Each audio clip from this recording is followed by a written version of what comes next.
그런데 지금은 경찰 한 번으로 끝나는 경우가 아주 많아졌습니다. 섣부른 연락은 더군다나 보복범죄. 그리고 한국말은 아 다르고 어 달라서 그 뉘앙스가 엄청 미묘하게 중요하거든요. 그래서 경찰 조사 받을 때 내 편인 변호사가 필수적으로 있어야 됩니다. 안녕하세요. 내 편지수 최지수 변호사입니다. 오늘은 경찰 조사받는 방법 피의자 편.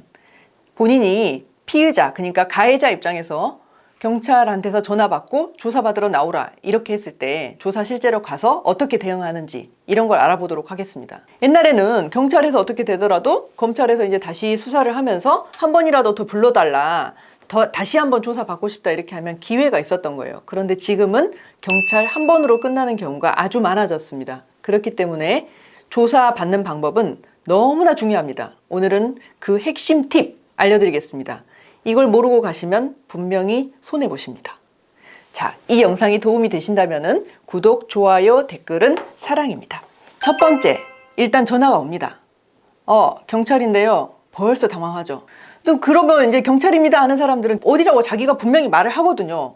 어디 경찰서 누군데 누구 수사관입니다 이렇게 얘기를 해요. 지금 무슨 일로 누구한테 전화가 왔는지도 모르는데 이게 뭐 때문에 전화가 왔는지를 알려면 무슨 팀인지 무슨 과인지 이런 것도 정확히 들어두셔야 되는 거죠.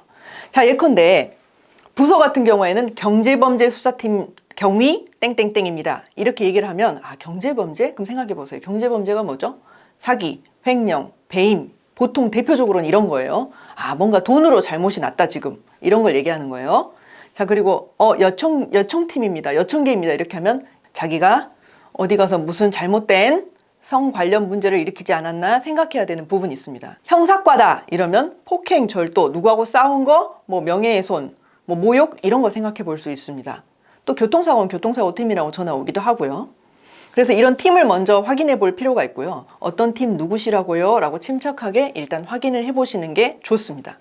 자, 그리고 전화 끊을 때도 다시 연락받을 전화번호를 한 번 더 어디로 제가 연락드리면 될까요? 이렇게 확인을 해야 되겠죠. 자, 그리고 두 번째, 그럼 경찰이 이제 자기는 누구누구다 이렇게 얘기를 한 다음에 뭐라고 합니까? 자, 시간 다음 주 화요일 언제 되시죠? 조사받으러 나오시죠? 이렇게 합니다. 자, 그러면은 많은 사람들은 네네 가야죠 이렇게 하는 사람들이 많아요. 근데 이거는 틀렸습니다.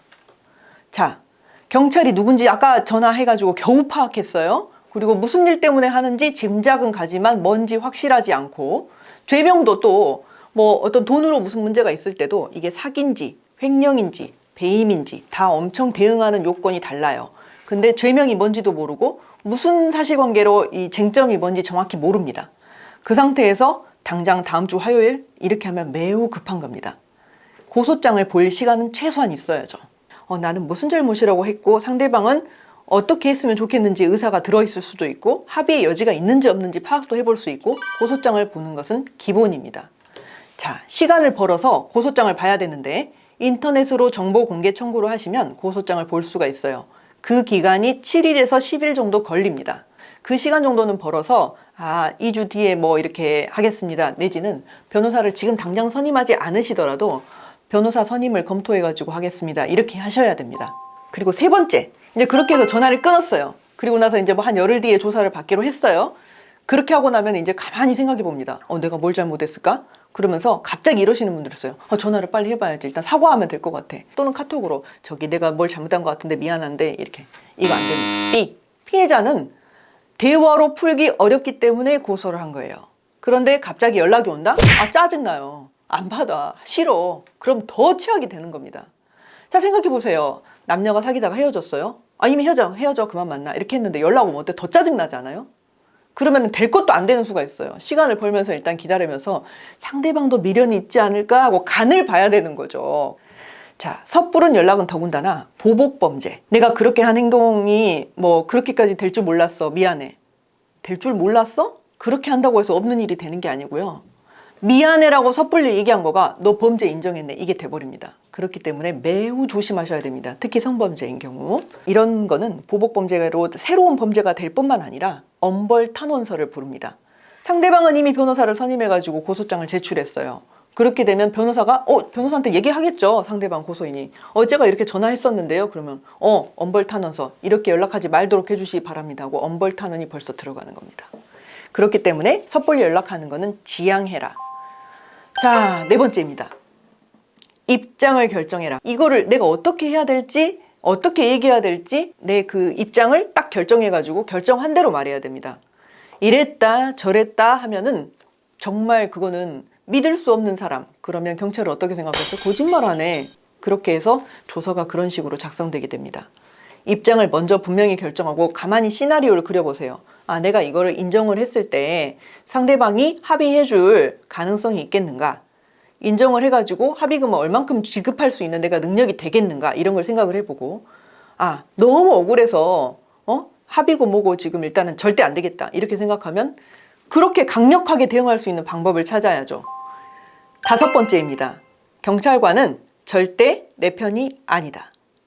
내 편은 나와 내 변호사 둘 뿐입니다.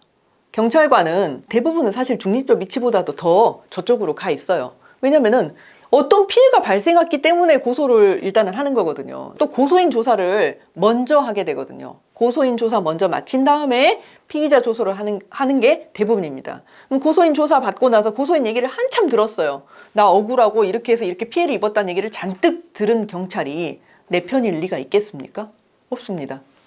근데 이런데 경찰관은 수사하는 거지 내 이야기를 들으려고 지금 내 친구처럼 들어주는 게 아니거든요. 더군다나 더 조심해야 되는 거. 경찰관은 내 진술을 끌어내기 위해서 이야기를 유도하고 있는 거지. 아, 네가 그런 입장에서 그렇게 했으니까 이해할 수 있어. 그래서 그렇게 했다는 거지. 했다는 거지가 핵심인 거잖아요. 그렇기 때문에 그 질문에 말려들면 안 됩니다. 안 했으면 안 했다고 해야 되고, 했다고 하더라도 이런 점이 있었는데 이렇게 해서 이렇습니다 라고 설명을 해야 되는 거죠. 여섯 번째, 조서. 경찰관은 질문을 하고 나서 내가 답을 하면 그걸 적어요. 조서는 내가 말한 워딩 그대로가 담기지 않을 수 있단 말입니다. 무슨 말이냐면 영상 녹화를 해가지고 영상이 그대로 남아있는 것이 아닌 한은 내가 경찰관이 묻는 말 하고 나서 내가 답한 거를 적어서 경찰관이 이해한 대로 들은 그대로 정리하는 그 과정이 있다는 말입니다. 그러면 그 뉘앙스가 내가 하는 말 그대로 받아 쓰지 않아요. 달리 말하면 조서를 봤을 때 내가 말로 하고 있지만 글로 나중에 읽어서 이것을 검사, 판사가 보게 됩니다. 그렇게 되면은 말과 글은 다르기 때문에 글의 형태, 이게 범죄가 어떠어떠했기 때문에 안 된다는 그 요건별로 알 수 있게끔 그렇게 적혀져 있는지를 확인하고 그렇게 말하도록 노력해야 된다는 뜻입니다. 일곱 번째, 중언부언, 안절부절, 이랬다 저랬다, 그리고 쓸데없이 말 많이 하지 마라. 특히 자신 없을 때 어떻게 해요? 한 번에 선명하게 말하는 게 아니라 이렇게 해서 이랬기 때문에 이렇게 했는데 라고 말하는 경우가 있어요. 사실 했다 안 했다, 있었다 없었다, 돈을 가져갔다 안 가져갔다, 내가 속였다 안 속였다는 명확해요. 그런데 그게 중언부언하게 내가 사실은 속인 게 아니라 홈쇼핑에서 이런 물건을 실제로 돈을 받으면 팔려고 했는데 홈쇼핑이 이래서 안 된 거야. 그렇게 말하면 실제 내가 홈쇼핑 때문에 제가 투자한 건 아니야. 그런데도 불구하고 아, 내가 사실 홈쇼핑을 하려고 했었는데 그게 이렇게 참 잘 안 되더라고요. 근데 그거를 사실은 내가 홈쇼핑을 한다고 설명한 적은 없었는데 이렇게 얘기하면 어때요? 그래서 그러니까 네가 홈쇼핑을 한다고 해가지고 돈을 받아간 건 맞는 거 아니야. 이렇게 정리돼 버립니다. 그렇기 때문에 홈쇼핑이 투자의 원인 자체가 아니라 그러면 내가 홈쇼핑 한다고 해서 투자 받은 건 아니에요. 이렇게 말을 해야 됩니다. 그리고 말 쓸데없이 많이 하지 마세요. 내가 말을 많이 하고 억울한 부분을 막 어필한다고 해서 다 받아 적어지지도 않아요. 핵심적인 사항, 왜 아니야? 라는 말을 설명하고 간략하게 하면 되지 거기서 중언부언하면 안 된다는 거죠. 여덟 번째, 조사 끝났다? 방심하지 마세요. 조서 열람하셔야 됩니다. 아까 얘기했죠? 내가 말한 대로 그대로 적혀있지 않을 수 있어요. 그리고 한국말은 아 다르고 달라서 그 뉘앙스가 엄청 미묘하게 중요하거든요. 근데 당사자들은 이걸 보고 내가 한 말이 그 대충의 말이 통한다, 문맥이 통한다, 의견이 통한다 이렇게 해서 그냥 됐네 라고 끝내시는 경우가 있어요. 그리고 그때쯤 되면 벌써 한 최소 서너 시간 지났을 시점이거든요. 조서 열람을 하고 있으면 또 미안하다는 생각도 들어요. 괜히 다 끝났는데 계속 길게 읽고 있으면은 저기는 기다리고 있는데 이거 꼼꼼하게 읽어가지고 막 고쳐달라고 그러고 이 부분 내가 말한 대로 안 적혔어요 이러면 뭐 좀 잘못되게 보는 거 아니야? 아닙니다. 절대 아니에요. 조서는 아까 얘기했던 대로 한 번이 마지막이에요. 이걸 내가 뭐라고 얘기했는지를 검찰, 판사까지 가서 법원까지 봅니다. 근데 이 한 번의 기회를 가지고 당연히 틀린 게 있으면 고쳐야죠. 그렇기 때문에 조서 열람을 꼼꼼하게 하고 대충 말은 통하는 것 같아 라고 해도 거기서 만족하지 말고 나는 이 뉘앙스로 말 안 했는데 라는 거를 분명히 기재하십시오. 그리고 마지막에 조서 열람 다 끝나고 나면 뭐 할 말 있느냐고 적는 란 있어요. 거기다가 내가 한 5줄 정도로 내가 왜 억울한지를 간단히 적으십시오. 앞으로 아니면 또는 어떻게 하겠다는 거. 내가 이렇게 부인은 했지만 피해자 입장을 생각하면 합의할 마음은 충분히 있다. 이렇게 적어두는 게 도움이 될 수 있죠. 자, 여기 중요하죠. 9번. 있는 그대로만 말하면 되니까 변호사가 필요 없다? 변호사는 조사 참여, 조사 동석 가도 그냥 옆에 앉아만 있는다는데? 아닙니다. 솔직히 다른 변호사님들은 어떻게 하시는지 정확히 제가 알진 못해요. 근데 적어도 내 편 지수 최지수 변호사, 저는 앉아만 있진 않아요.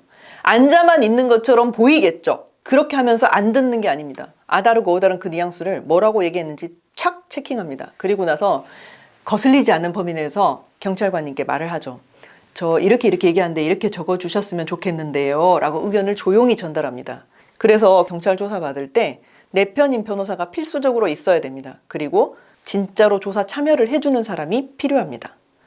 사실 실제로 제가 조사 동석 가보고 나면 제 의뢰인들이 뿌듯하게 존경합니다 이렇게 말하기도 하고요. 오늘 너무 큰 힘이 됐습니다. 오늘 같이 가니까 너무 다행스러웠습니다. 저 혼자 갔으면 이렇게 말 못했을 거예요. 이게 다 진짜 제 자화자찬이지만 실화예요. 왜냐하면 제가 이렇게 했을 때 굉장히 저도 기쁘고 보람 있고 뿌듯하거든요. 내 편으로 지켜준다는 그런 변호사 필요하다는 거. 더 중요한 게 있어요. 10번. 경찰 조사를 가기 전에 미리 좀 써라. 법률적 의견서를 미리 작성하는 게 좋아요. 왜냐면 내가 피의자지만 어떻게 말할 건지 미리 써가지고 패를 보여주는 거예요. 경찰한테. 조사 가기 전에 먼저 변호사가 쓴 의견서를 법률적으로 이렇기 때문에 나는 이렇고 쟤는 이렇게 해서 안 되고 이런 걸 써서 보여주면 경찰관이 내가 하려는 말을 먼저 이해하고 있잖아요. 그렇기 때문에 사람은 글을 보면 어때요? 그대로 말하기 쉬워져요. 그렇기 때문에 내가 쓴 거를 보고 그 내용대로 순서대로 질문할 가능성이 더 높아져요. 그렇기 때문에 의견서가 필요하다는 거. 조사 가기 전에 의견서 작성해주고 같이 갈 때 팁을 어떻게 주고 같이 간 그 자리에서는 어떻게 도와줄 수 있는 변호사가 필요하다는 거. 이걸 명심하시면 좋겠습니다. 자, 오늘은 경찰 조사 받으러 갈 때 조심하여야 될 10가지 필수적인 사항 알려드렸습니다. 꼭 조사 잘 받으시고 무혐의 결과 얻으시기 바랍니다. 내 편 지수 최지수 변호사였습니다.